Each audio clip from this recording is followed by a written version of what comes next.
This is The Express with Gary Allen, your 360-degree view of the world.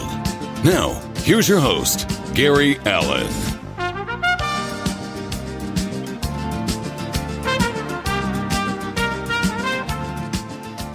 And good evening, everybody, and welcome to this episode of The Express. Gary Allen with you on a wonderful Tuesday evening. I just got through watching a great basketball game. My Celtics won. They beat the Milwaukee Bucks.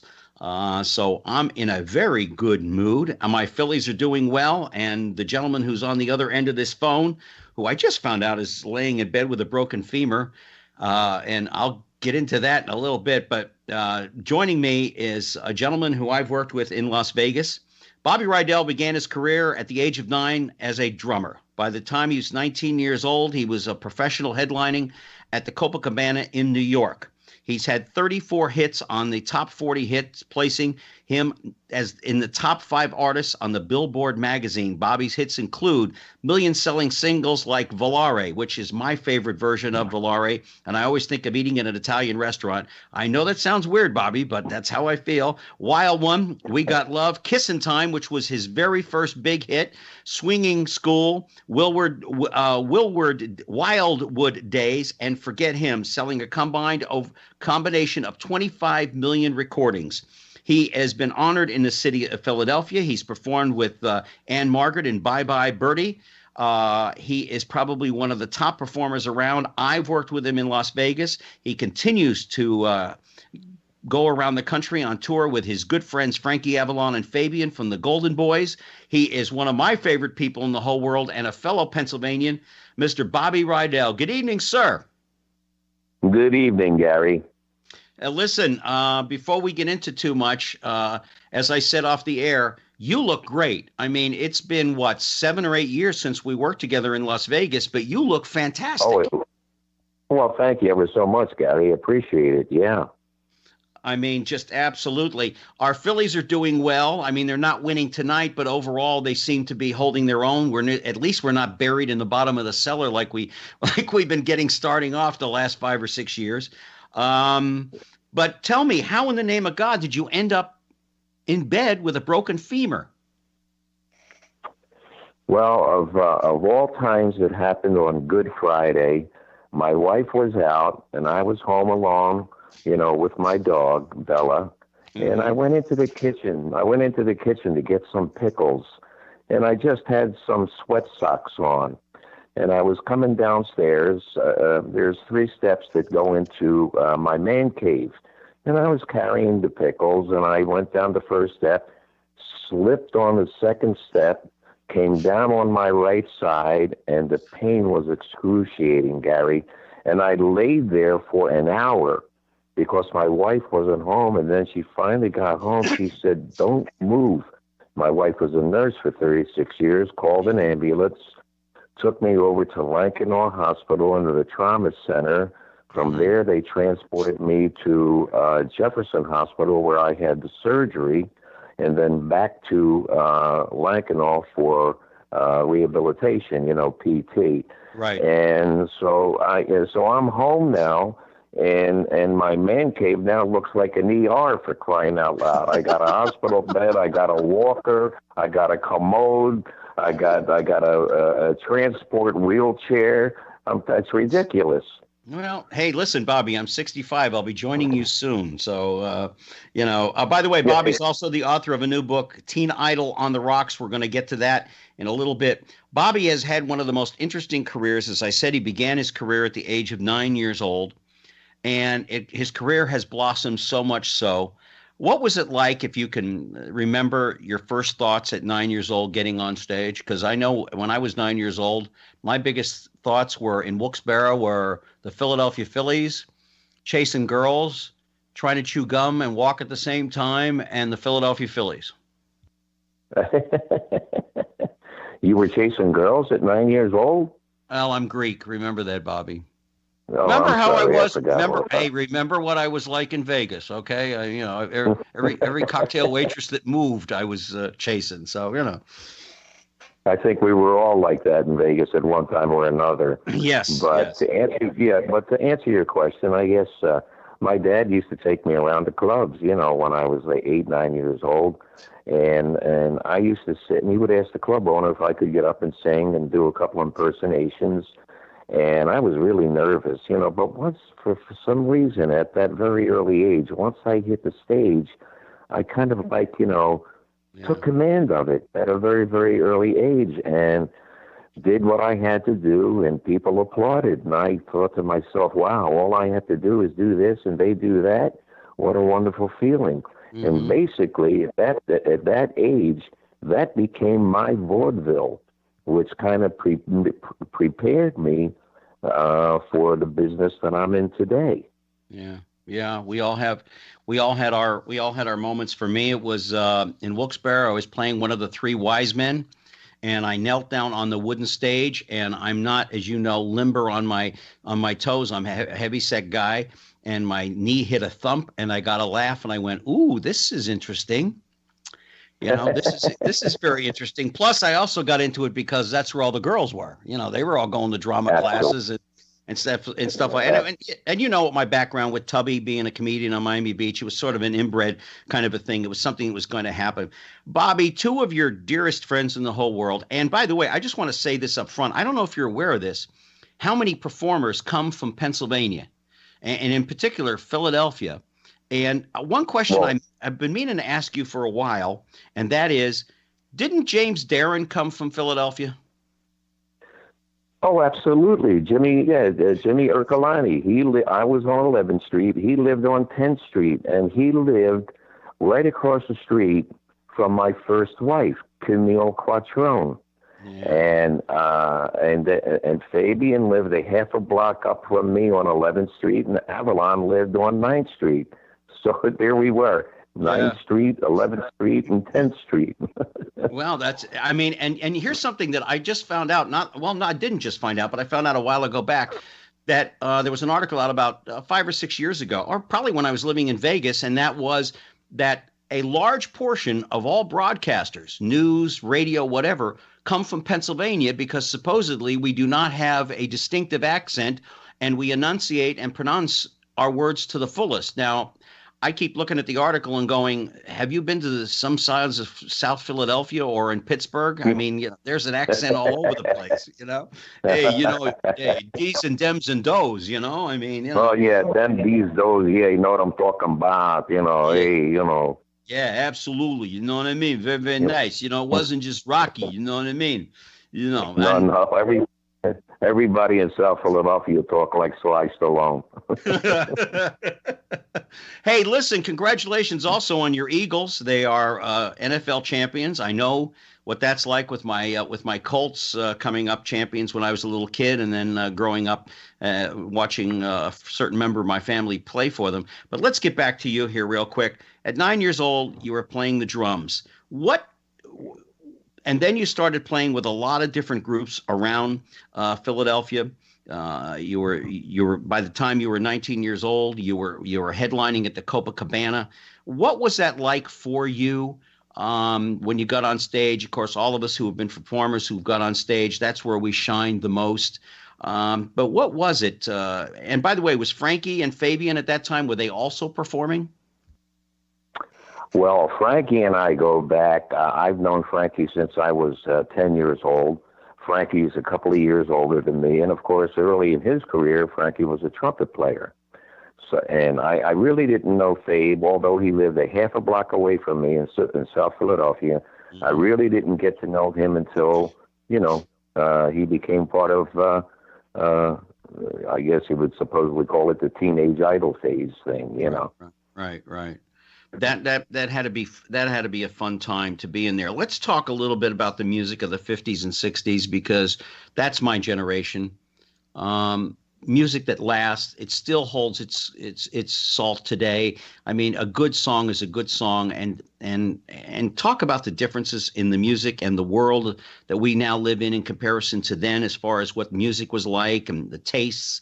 And because I'll be honest with you, I don't understand rap music at all. I try, and good music stands. Gary, to tell you the truth, I don't listen to anything that's on the radio today. When I get in my car, I listen to 50s on 5, 60s on 6, Seriously Sinatra, and WIP Sports Talk Radio. I don't care. I don't understand. I don't want to even hear it. Mm-hmm. You know, there's nothing that appeals to me that's around today. How has things changed, though, in the music industry once the Beatles came on board as far as technology was concerned? Because they experimented with a lot of different things. And how important were they to the music industry that to propel it in the direction it's going? As far as, obviously, I'm a lot of electronic equipment wasn't available back then compared to today. But how important were the Beatles, even though it put some of you guys kind of temporarily on the sidelines? Oh my God! I mean, they were. I really enjoyed. You know, I met them back in 1963. I was touring with Helen Shapiro, and there was a car in front of us. We were on a bus, and Helen Shapiro said, "They're the Beatles." I didn't know who the hell she was talking about because I started looking around the bus for cockroaches. You know, and then the four of them came on the bus, and they knew me. And we shook hands, and and I just figured, well, they're four guys that are gigging, they're doing club dates, they're working, a wedding, whatever the heck it may be. And then I come back home, 1964. I'm home, I'm watching Ed Sullivan, and they're on, and there they go. And I said, oh my God! I said, I met those guys, and and I saw Paul McCartney. I guess it was about a year ago. And we started talking about, because he said, they got Yeah, Yeah, Yeah from Bobby Rydell. And, and I think it was an answer to one of my hit records. As a matter of fact, my last million seller, excuse me, Forget Him. And they wrote something where the guy is saying, she loves you, yeah, yeah, yeah. So, and Paul remembered that, he remembered that particular meeting that we first had, and also She Loves You, yeah, yeah, yeah. Do you think that music of the 50s and 60s were a lot simpler, more innocent than it is, even though you don't listen to it today? Oh my God, of course, Gary. Yeah, there's no doubt about that whatsoever, sure. It was almost like Moon, June, Spoon, Croon, for crying out loud. Yeah, had a good beat, and you were able to dance. If you were able to dance to it, wonderful. How important is a lot of people lose sight of the fact that I always say that it's show business, and talk about the business end of it. Like Paul McCartney, he gave Michael Jackson the best advice he ever had, and that was, you buy the music, you own the music, you own the rights to the music. How important is the business end of it for you now, looking back in the 50s and 60s? Well, honestly, Gary, I never really got into, that particular, part of the business, because most of the songs that I recorded were written by Bernie Lowe, Cal Mann, Dave Apple, and my manager at that time, Frankie Day, I guess he never went into talking business-wise with Bernie Lowe, who was the president of the company. Like to say, okay, we're going to record this, but we want like 5% of the publishing or 2% of the publishing, which, I never got on any of my records. As a matter of fact, if I did, I'd be living in Tahiti right now. And you wouldn't be sitting there with a hospital bed and everything else in your man cave. Yeah, that's right. I'd be on the beach real nice, and soaking up the sun and living a good life. We're talking to Bobby Rydell. You're on the Express with Gary Allen, Bobby's also written a wonderful book that we're going to get to, Teen Idols on the Rocks. Bobby, let's talk about someone who was very influential to you. And if it wasn't for his show being in Philadelphia, and a lot of people, younger people out there, don't realize this, although the show is no longer on the air, and that was Dick Clark. American Bandstand started out in Philadelphia. How important was that right place, right time for you and all the other artists in Pennsylvania, in Philadelphia? Oh, for sure. Well, first of all, you got to remember, Gary, that show went on at 3:30 in the afternoon to 5 o'clock across the country, from East Coast to West Coast. Mm-hmm. And when Dick played a record, most of the, kids who were watching the show, they're thinking, well, if Dick playing this record, must be, a good record. We got to go out and purchase it. But, although I was from Philadelphia, Bernie Lowe used to take acetates to Dick, like my first 3 records. And Dick said, no, that's not a hit. Second one, no, that's not. Third, no, that's not a hit. The 4th acetate Bernie Lowe took to Dick Clark was Kissin' Time. And he put the needle down on the dub, on the acetate, and he heard it, and he said, that's a hit. And I went on the show, to lip sync the record, and there you go. That was the beginning of my, my record career and my show business career. That was all because of Dick. Yeah, and it's always exposure. And I've always wondered, I never had the opportunity to meet him. I lived in L.A. when he was still very much alive, but I never had the opportunity to meet him. What was he? I mean, he was a great promoter. Was Ed McMahon with him at that time? Oh, no. Ed McMahon wasn't with him. Matter of fact, I don't remember Ed McMahon ever being with him. He was with Johnny Carson. He wasn't with Dick Clark. No, I think for a short. Yeah. I think for a short time he was for a very, very short period of time. I know they were friends because I worked with Ed in Las Vegas a few times. But talk about the competition between you and Frankie and James, because I know Jim Darren sings and some of the other groups back then. Was it really a competition, or was it just, hey, congratulations, great on the hit?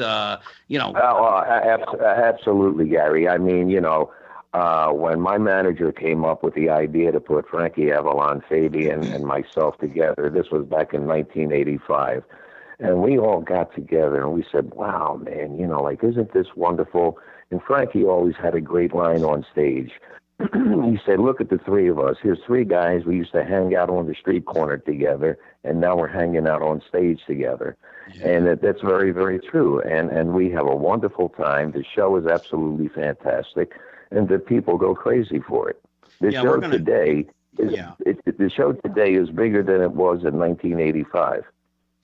Yeah, we're going to talk about some of those dates coming up here in the not too distant future. Do you remember your first record, Fatty Fatty?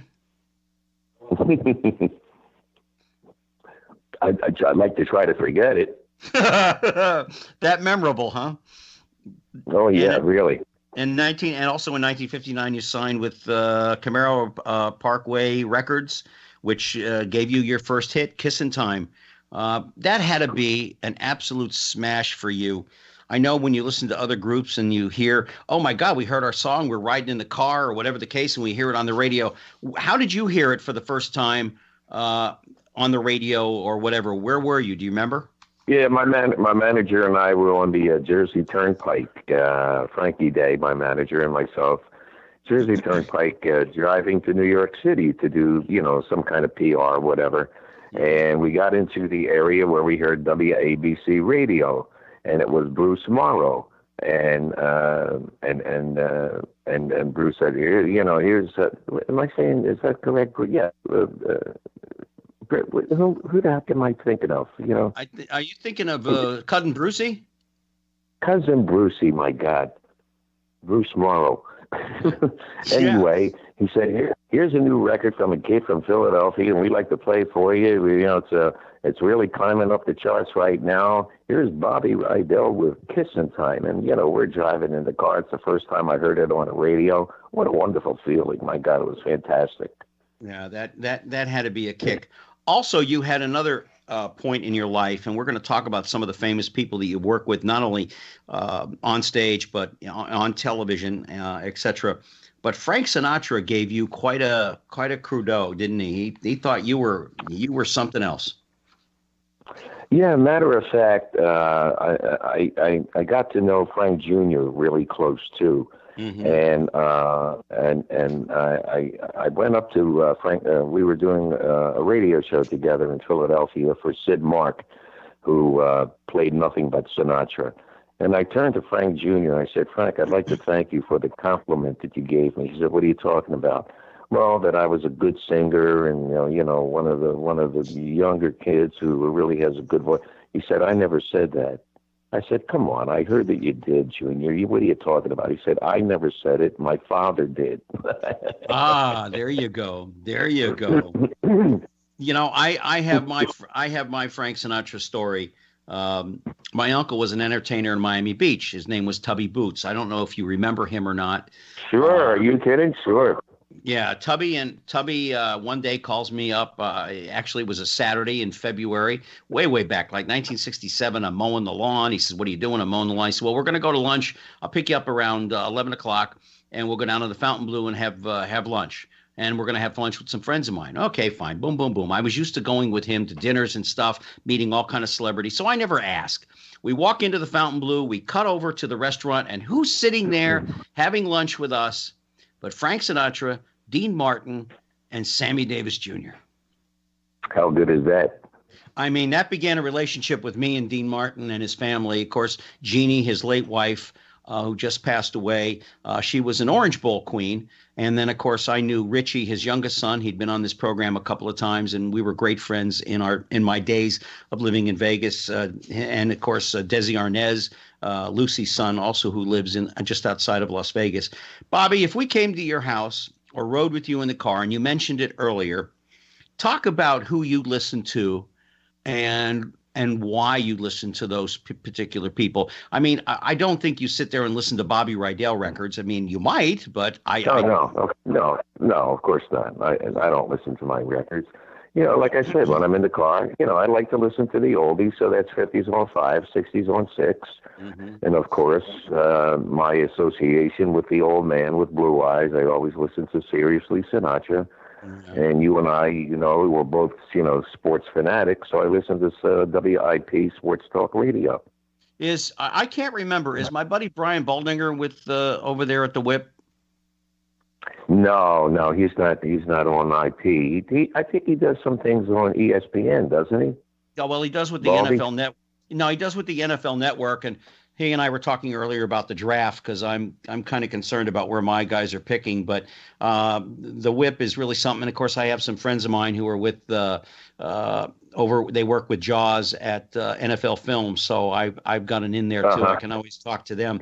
Bobby, if there is, one person asked me to ask this of you, and we're talking to Bobby Rydell. You're on the Express with Gary Allan. If there's anything that you could change in the business, what would it be? Oh my God, I really can't even.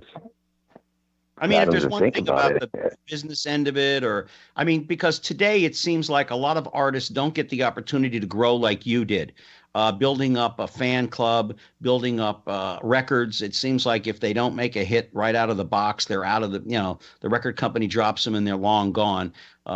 There isn't any longevity. There isn't any sincerity from the record companies. That's one aspect I think I would change if I had anything to say about it. And that has to go with actors too. But what about you coming up? I mean, you must have seen a lot of great acts fall to the wayside. Absolutely. Absolutely, yeah. I remember years ago, my manager and I went to a jazz club, and there was 3 guys. It was three and the drummer. His name was Al Lopez, the drummer, and the group was called the Brothers Castro. And they were absolute. I mean, the voicings, the harmonics, all of the tunes that they did, tunes from the American Songbook and tunes from their country, and they were just absolutely wonderful. And nothing ever happened to them. And I said to Frank, my manager, I said, "What do you think?" And Frankie Day said something to me which I didn't understand, and to this day I don't. He said, "They're too talented." And I could never quite put that together. No, I don't. I don't get that either, because a lot of people, that's what propels them, is that they have the talent. Yeah, you're right. I didn't understand that, and to this day I don't understand. I mean, I once asked Bill Shatner about that in Los Angeles, and he said you could take 10 actors that are just as good as me, but they don't have the connections. Well, that's true. Yeah, that's very true in any business. I don't care what it is. Yeah, I mean, he said, he said, I'm not that extraordinary. And it was hard for me to hear that coming from Bill Shatner, considering everything I ever heard about him. But, he said, you could take 10 actors that are just as good as me, even most of them probably even better, but they don't know the people that I know. And he said, even more important than that, it's who the people I know, who do they know? Because, It's the same old, it's the same old story. Being in the right place at the right time, for crying out loud. Yeah. Bobby, you've had a great deal of fame in your life. You've been at the top of the charts. You've had some quiet moments. We're going to get to your book, Teen Idol on the Rocks, and we're going to talk about some of those times. But fame has a price. No matter how good you are, no matter who you are, no matter how successful you are, every individual who finds fame, whether it's in show business or in politics or whatever the case may be, you have to pay a price. Growing up in this business, as you did from the age of 9 years old, what was the sacrifice or the price that you had to pay in the long run that you look back and say, wow, I wish I could change that? Well, I guess, I missed the part of actually, graduating, with the guys and girls that I knew around the neighborhood, the schools that we went to together. And I never really, had that part of my life, to enjoy it. So I absolutely missed that, part of my childhood growing up. It's something that I wish I could take back and, relive that all over again. Yeah. Yeah. I mean, it's those lost years when you're allowed to grow and just enjoy playing stickball in the streets or sandlot baseball or whatever, and it's taken away from you. Absolutely. I mean, it's something else. One question that I think you were asked once, and I've always wanted to ask you this when we worked together. I wanted to ask you, but I never got the opportunity. You stayed in Philadelphia. I mean, you love Philadelphia. I mean, God bless you, your childhood sweetheart, Camille, who is unfortunately no longer with us. What a wonderful lady she was, your bride. Why in comparison to Fabian and James and others, because there were other performers who came out of Philadelphia, did you stay in Philadelphia as compared to going to the West Coast? I never liked the West Coast. Each time I went out there, to do whatever, I couldn't wait to get back home. The lifestyle out there wasn't for me. And I was just an East Coast guy, and, Frankie Avalon always said to me, Bobby, why don't you move out to the West Coast? We play golf together. You're so talented, you can do so many things out here. And I just couldn't. I said, Frank, by the time I move out to California, Nevada, Montana is going to be oceanfront property because you people are nuts out there with fires and earthquakes and mudslides. So I never really got into the LA thing, or the Hollywood thing. Only, when I had to go out there to do TV shows and, of course, to make Bye Bye Birdie. Yeah, I lived out there for 10 years. And two of my better friends in the business, and my nephew's out there because he's on Fuller House. He was on Full House when it started. As soon as they got any notoriety, they moved out of L.A. Now, they may have only moved 30 miles up the coast, or they may have moved up to San Francisco. Of course, Robin Williams, who was very influential in my world, to me, getting in with the Groundlings, he lived up in San Francisco. He lived in the Bay Area. Because you're right. I mean, the old joke, Bobby, that California is like a box of granola with ain't fruits and nuts. The rest are flakes. That's funny. Let's talk about Teen Idol on the Rocks. Where did that title come from? Actually, it came from Alan Slutsky, who I collaborated with, and we sat down for close to 2 years, pencil and paper, tape recorders, and I was just, pouring my heart out to Alan, talking about my life from 3 years old up until the book is now close to 2 years old. So it was I was 74 at the time. And Alan came up with the title, Teen Idol on the Rocks, A Tale of Second Chances. You're 74 years old? I'll be 76 in 2 days. Well, happy birthday, Bob. I didn't realize it was your birthday coming up. Congratulations. Yeah, April 26th. I'll be 76. Well, God bless you. I'm Thank 65, you. hoping to get to 76. Of course, at the rate that I'm going, No worry. well, Bobby, I didn't think I was going to get out of Vietnam alive. So, I mean, this is all icing on the Well, cake. yeah, can understand that, Gary. You have worked with some of the top people in the business. Ann-Margret, the Beatles, Red Skelton, Jack Benny. You were, of course, on the bandstand with Dick Clark. You have worked with some of the greatest people in the business. You've also been with some of the best people in the world. Of course, Frankie Avalon is a good friend of yours. James Darren, I'm hoping to get on this program here in the not too distant future. Talk about Red and Jack and Ann-Margret, because I think every boyhood kid that I know either had a crush on Ann-Margret or they were gay. Oh my God, Ann and I to this day, we talk like every, couple of months or so just to say hello to one another. Mm-hmm. Matter of fact, the last time I talked to her was when her husband passed away, Roger Smith. And I called her and I gave her my condolences, and she said, well, you remember Bobby, how sick he was. I said, yeah, I certainly do, Ann, And, she really cared for that guy. She loved him so much, Yeah. She was, his caregiver. And she's just a great, to this day, just a great lady. She really is. And I'm so happy and proud to be able to say that, that she's my friend. She seemed like an extraordinary, nice lady, the interviews that I would see her do.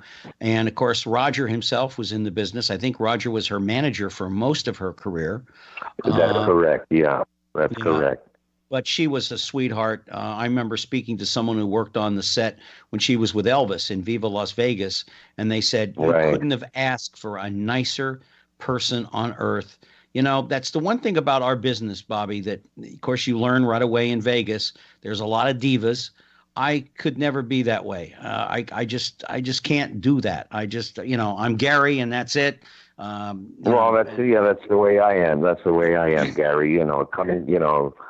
Coming from South Philadelphia, the old saying is you could take the boy out of South Philadelphia, but you can't take South Philadelphia out of the boy. And that's the kind of guy I am. I'm, a street guy. I love the people that I grew up with. I still keep in touch with to this day. And that's the way I am, and that's the way I'll always be. And I'm from Wilkes-Barre, so I mean, I'm not that far up the street myself. And my new wife is from Scranton. Yeah, I was looking at where I used to live, because you can go on Google Streets. My God, the houses were small back then in comparison to what we're used to today. And, those were some of the good times. We didn't have any money. We were poor. But in the 60s, you didn't know it. And, of course, in the 60s, it was a different world. There wasn't the malls. There was individual stores. And I was raised by my aunt and uncle, and I, to this day, relish those times so much. And I love those people so much, and they gave me so much, and I'm so grateful to them. Yeah, Bobby. Absolutely. Yeah. I mean, absolutely. In 1968. In 1968, you married your childhood sweetheart, Camille, who we've talked about, who has since passed on. Was she your rock? Was she your guidepost? Was she the person that kept your feet on the ground? Absolutely. Absolutely. I mean, we were both from South Philadelphia. She, like I told you earlier, she lived right across the street from James Darren, and whose real name was Herculani. And we kept company for close to 10 years. Mm-hmm. Got married when I was 26. She was 25. We got married October the 5th, 1968. And we were married for 35 years, and then she passed in 2003 via breast cancer. But she was, I was the guy to go out on the road and pay for the groceries. And she was the one who absolutely took care of business at home, raising our two children, Robert and Jennifer. And she was absolutely a wonderful lady, a great wife, a great mother. Yeah, I mean, behind every great performer, there has to be a wife. I mean, like in Dean Martin's case, he had Jeannie home to take care of the kids while he was out collecting the checks and stuff. One of the nicest things to ever happen to you, which will never happen to me, even in Wilkes-Barre, in 1995, the city of Philadelphia celebrated your name, giving you a street, Bobby Rydell Boulevard. You were also honored by the Philadelphia Phillies. Boy, I've always wanted to be a bat boy for the Phillies. Because I still think we have the best mascot in baseball, if not in all sports. Oh, absolutely.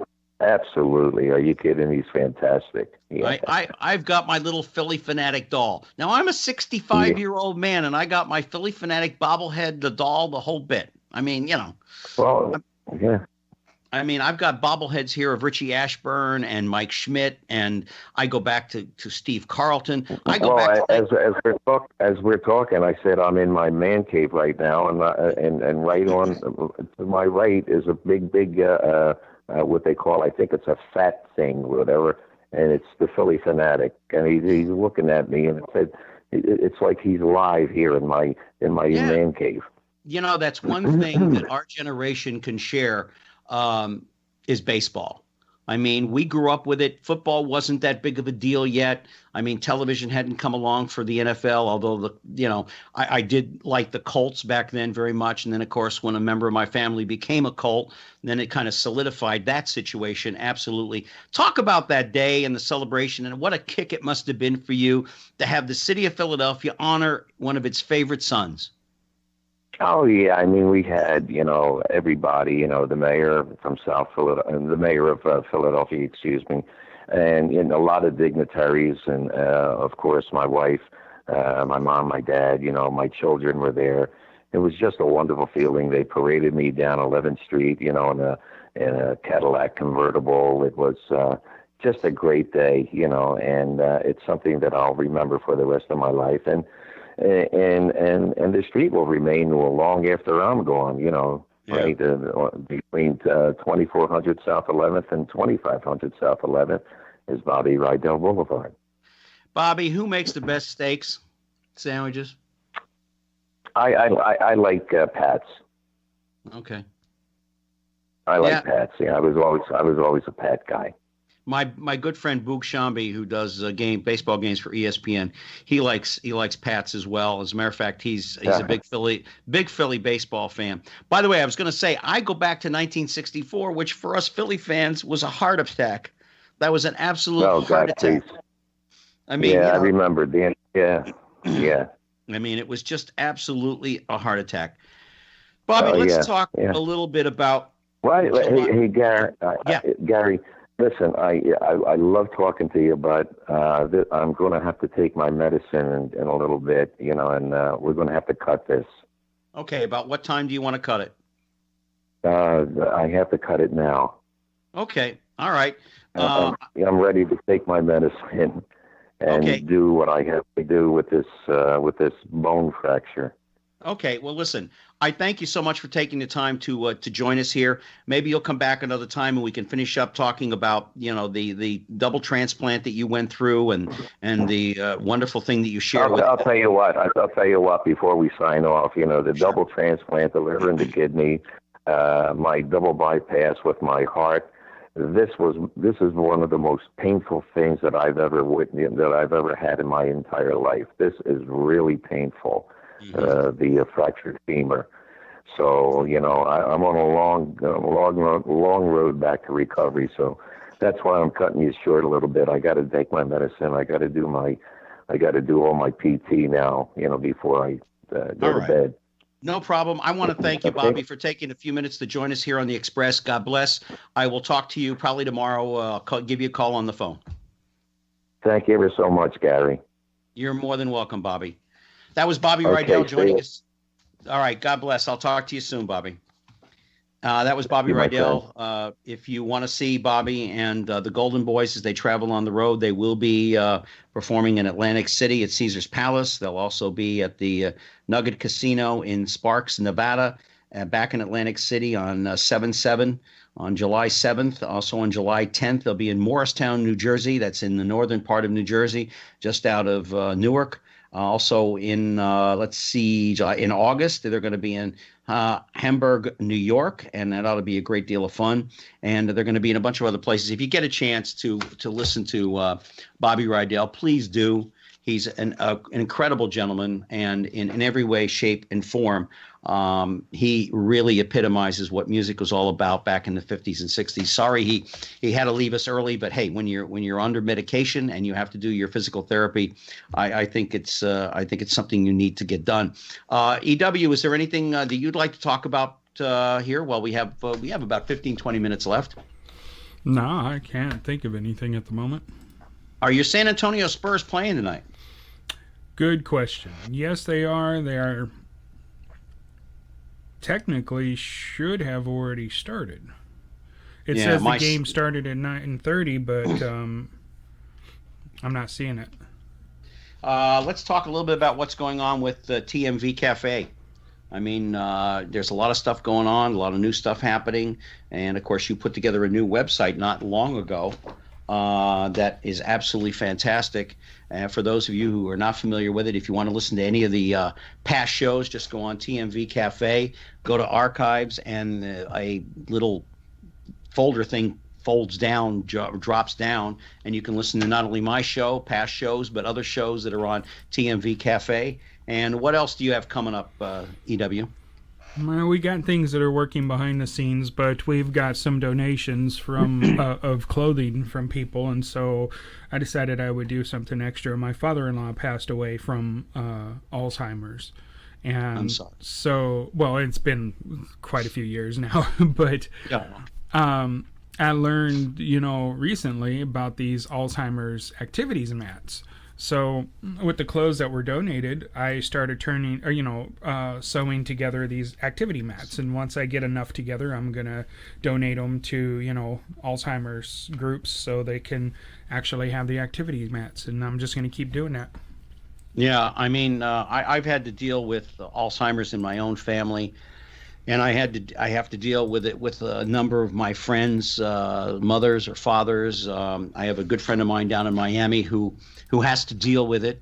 Mm-hmm. And it's horrible what you go through in so many ways.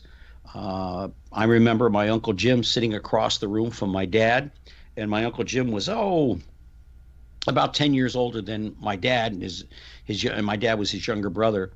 And these were two men who were sharp. I mean, they were sharp as a tack. And my Uncle Jim did not know who anybody was in that room. And the only people that were in that room were members of our family. And I just have recently saw something on 60 Minutes the other night. This is a horrible disease. Mm-hmm. It not only cripples the member of the family that has it, but also, as you well know, EW, and many members of our listening audience probably are aware of it, it also takes a toll on the family itself. Yeah, it's a really hard thing to watch as the person, slowly deteriorates. Yeah, I didn't want to say it in those words. I would have said more of fade away, but in a sense, yeah, that's it. I mean, you watch their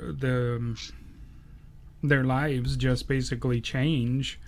Mm-hmm. Most of the time, if they know you, it's because you've been around them all their life, but they don't know anyone else, Yeah, I watched this thing on 60 Minutes the other night where over the last 10 years, they were going back to this couple in New York and checking on them every 10 years to see where the wife was regressing. And she got to the point where the other night, the anchor or the broadcaster said, "What is your husband's name?" And they'd been married for 60 something years, and she couldn't remember what her husband's name was. And it's sad. I mean, it's about as sad as it gets, and it's like a lot of other diseases that attack the body. Eventually it starts to shut down parts of the body which affect your everyday living. This woman couldn't even really walk anymore. Yeah. She didn't remember how to walk. I remember for my dad. Now, my dad never really had it. He had dementia, yes. And Alzheimer's is the most severe of all dementia. And we all get forgetfulness. I mean, there's no doubt about it. I sometimes will put down my keys and forget where I have them. That doesn't mean I have dementia or anything else. I don't want to scare anybody. But she lost her motor skills. And she wasn't talking very well. She couldn't hold her head up. Now, my dad, one day, I came into the kitchen when I was taking care of him, and he stood there with a skillet, not a skillet, but a pot, and he had oatmeal, and he stood there for, I don't know how long he was standing there, but I looked at him and I said, Dad, is everything okay? He said, do I eat oatmeal? I said, Dad, you've eaten oatmeal every day of your life, every morning, and unless you're on the road somewhere. But as far as I know, when you're home, you have oatmeal every day. And he would make his own oatmeal along with everything else he would do on his own. It was scary. Yeah. See, after I had my strokes, I've lost a lot of my memory. And there was a time that I was driving, we were going somewhere, and I literally had to ask my wife, where are we going? Because I couldn't remember. Yeah. It's horrible. I'm going to reveal something now that probably wouldn't have if Bobby was still with us, but I've been diagnosed with glaucoma. I was diagnosed 2 weeks ago. And cataracts. Now, the cataracts will be taken care of, and that somewhere down the line that they're in no shape to be operated on, or at this particular point in time, they're just starting, Right. But I have glaucoma, which is quite common. A lot of people live their entire lives without it. But I take eye drops now every night around between 6 and 8 o'clock. I put the drops in each eye, and I didn't know what it came from. And it turns out it's the shape of the back of the eye. And as long as you can keep the pressure down and everything, you're okay. But some people, according to my doctor, he said some people live their entire lives with glaucoma and don't even know they have it. Yeah, they've never been diagnosed with it. They have a mild case of it. Unfortunately, the pressure's kind of high on mine, which means it's been coming on for a while. But hopefully with these drops and everything, I can keep the pressure down. But other than that, I'm in pretty good health. I have nothing to compare it to. I can't say because my mom and dad had cancer that I'm going to get it, because they were my step parents. They adopted me when I was a little baby boy. So I have nothing to go on from that. But and I've been through the illnesses with you, and God only knows how you survive. I don't know. I probably would have took a gun to my head a long time ago if I were you. Yeah, but God bless you. Pain, you're not dead. Yeah, the pain that I go through, I'm sure anyone would have been like, "That's enough. I'm done." Yeah. And and they've said they're starting to send me to psychiatrists to make sure that I don't break down and eventually do that. But well, you're a whack job anyway. You work in radio. Yeah. Well, I work with people like you. You know what I mean. Well, yeah, naturally. I mean, it's like somebody once said to me, do you realize you are nuts? And I said, yeah, it's just a question of how much, and depending upon what day we're talking about. Yeah, I don't particularly, I don't hold that back. But as a matter of fact, if you question yourself whether you're sane or not, it probably means you're quite sane in comparison to somebody else. I'm only sane on the second Tuesday of every week. Oh, well, then that classifies that right away. By the way, our good friend Renee was down here in Florida not long ago. Yes, she was. And I was supposed to go over and see her, but unfortunately something came up that I had to take care of, and I couldn't. I was waiting here to hear some good news, and I had to take a conference call. But we spoke about her adventures on the beach, how the waves were knocking her down, and she wasn't quite ready for it. And yet there were little kids standing around her that were taking the waves like they get this every day, which they probably do.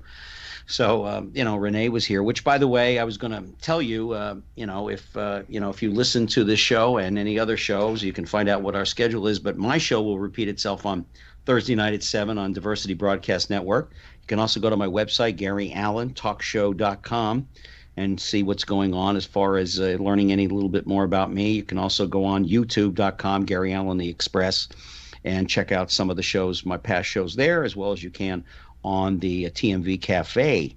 And also, we have the merchandise, don't we? Still? Yeah, it's on the swag tab. Yeah, so go in there, you buy yourself a Express cup, and nobody will know exactly who you're talking about. Yeah, let's see. Yeah, there it is. I take the Express with Gary Allen every Tuesday. Yes, and I'll send you my bill first thing in the morning. But it was nice for Bobby to come on. I didn't realize that he was under a great deal of pain, and what a fine gentleman he was. We've got about, 10 minutes left of the program, I think, something like that, because my clock is about 9 way minutes. What, 5 minutes or 9. 10 minutes? 9. 9. I was trying to look for you to see if I could find out what happened with your San Antonio Spurs, and I'm still trying to find that out. Like I said, let's see, where are we? Well, right now, it's still telling me the game hasn't even started. Oh, wait, no, here we go. I got an update. It's 7-0. Spurs are down. You heard about their head coach. What happened, right? Well, his wife passed away, right? Mm-hmm. Right? Yep, his wife passed away, and I think he's pretty much said he's done coaching after that. Well, you know, it's like the other day when I was watching the Bush funeral, Barbara Bush being laid to rest. Well, I didn't agree with her family's political viewpoints. The woman was a grand lady, and she was a first lady of this country for not only her husband, but for her son. And her other son was a governor here in the state of Florida.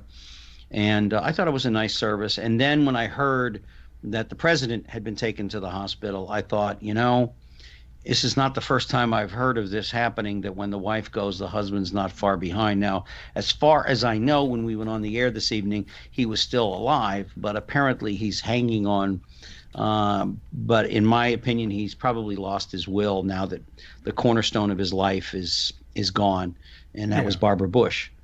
She was the matriarch of that family, and she wielded a heavy hand, that's for sure. But you know, yeah. I feel bad, you know, for situations like that, because obviously the first thing is you know, a husband and wife that's been together for so many years. They grow together, they grow old together, and so it's not unheard of that the spouse that is surviving after the other one is commonly dying of a broken heart afterwards. And so this is why it wouldn't surprise me if that's what's happening in this case, because, you know, the poor guy is, as you said, you know, she was his cornerstone. But I saw for the funeral that the last 4 presidents were there, and well, there was one exception. That was Jimmy Carter and his wife, because Carter had a trip already planned that he couldn't cancel, and Mrs. Carter had just been operated on a few days earlier, but they offered their condolences to the family. There was one president who wasn't there because he was asked not to be there. But his wife showed up. Yes, I'm beginning to think that Melania Trump has more class than he'll ever have. Oh, hands down. I mean, don't get me wrong. Yeah, everybody can talk about what she did before and all that. But, I mean, that doesn't make her, just because she did that stuff, that doesn't make her a horrible human being? No. Yeah, exactly. She had to make a living somehow. I knew when I lived in Los Angeles, I knew a lot of adult film actresses. I knew them in Las Vegas. And many of them are pretty down-to-earth kids. I mean, and they are kids because once they reach a certain age, it's pretty much over for them. And the lifespan is about 6 or 7 years, because they do maybe about 20 or 30 films, and then they chop those films up, and they're seen all over the place. But, yeah, I'm beginning to think, well, if you'll notice, when she is in the company of her husband, she doesn't ever look like she's really happy. Yeah, no, she's not. Yeah, there's always... during the inauguration, she did not have a pleasant face either. No, she didn't look like she was having a good time in any way, shape, or form. And I don't know if I'd have a good time if I was in his company. I'll be perfectly honest with you. I've you know, many of you who've listened to the show in the past, of course, EW knows, you know, I spent some time in Washington. And I've never come across an individual like this. He's a disgrace. This country. Did you hear what Obama's going to do? No. He put in a bid to become the UN Secretary General. Really? Mm-hmm. That would be interesting. I wonder if that'd be interesting to look up. Oh, by the way, I want to say hello to Randy. I know he's in the chat room. Randy, I've been remiss if I didn't say hello to you, one of my loyal listeners. I didn't know that. It'd be interesting to see if there was ever an American as a...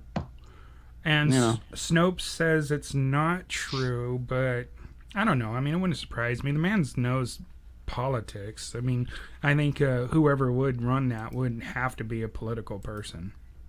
Well, it's not a a job that you get thanked about an awful lot. It's a thankless job. Many people in this country on the right side, they think the UM has overstayed its bounds in this country, and they don't do any good or throughout the world, and that's not true. They do a lot of good in the world. That'd be interesting. I mean, that's interesting to think about. Now, if it doesn't turn out to be true, well, that's like any other gossip that goes on coming out of Washington, D.C. But I always thought he would make a great commissioner of the NBA, to be perfectly honest with you. He loves basketball. Right. And he certainly would be a better commissioner for the NFL than the one that we got at the current moment. But, that's just my opinion. Right. I heard about these new things they're doing. They're taking out the hot water heaters and putting in the tankless water heaters. That's a real tankless. Hey, lady, he's got humor tonight. He's got humor tonight. You want to hear something interesting? Yeah. In less than 7 days, I will have finished my bachelor's degree. Yes, I won't go through the long story of why I just had to do 4 years again. But let's just say a particular college lost my entire transcripts, but yet still want the pay. It's like, Anyway, so today yesterday, I actually contacted the new college. And I will be going after my master's and doctorate here in probably 3 more weeks. And then when you're done with that, you can get your PhD, which means it's piled high and deep. Yes, it is. Well, actually, both my master's and doctorate, which is the PhD, is going to be in theology and ministry. Well, then you'll maybe come on my newer show that I'm going to be doing before too long, called Walking with God. You were talking about the college losing your transcripts. Mm-hmm. Every college I went to said, "Here, please take them with you. Please, we don't even want them here. It's terrible. Terrible. They're not just here. Throwing a degree at you. No, we don't need you here. You can have it. Just go." Yeah, get out of here. Here. I mean, that's pretty much it. I mean, every place I went, they eventually caught up to me and said, "No, get out. Oh, anyway, I think we are running out of time, are we not? We have a minute and a half. All right. Well, anyway, I want to thank Bobby Rydell, even though he couldn't be with us for the remaining part of the show. And EW, of course, as always, folks, a lot of you don't realize this man is responsible for this station staying on the air. He does everything he can to keep us on the air. He's always there, even when he's in excruciating pain from the medications or what he's going through. And he doesn't really get thanked an awful lot. And I thank him enough, but I just want to thank him again on the air for everything that he does, not only for the Express, but for everybody else here at TMV Cafe. And I want to thank all of you every week to take the time to join us here on TMV Cafe and the Express. Without you, there'd be no reason to do this show. Friends like Randy out there in the chat room and others, you're always welcome to voice your opinion, and EW will pass it along to me. And I got to talk to EW anyway in a couple of days about a new promo that I want to do for the show. But it really is a tankless job, folks. It really is. How many of our artists really thank you on a regular basis? I try to, as much as humanly possible. So I just want to thank everybody for taking the time tonight to join us here. And we'll be back next week with another show. And until I said tankless. Okay, well, all right.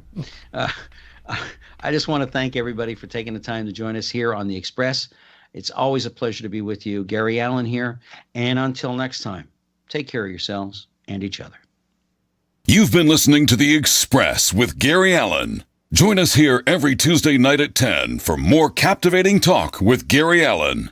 See you next time on The Express.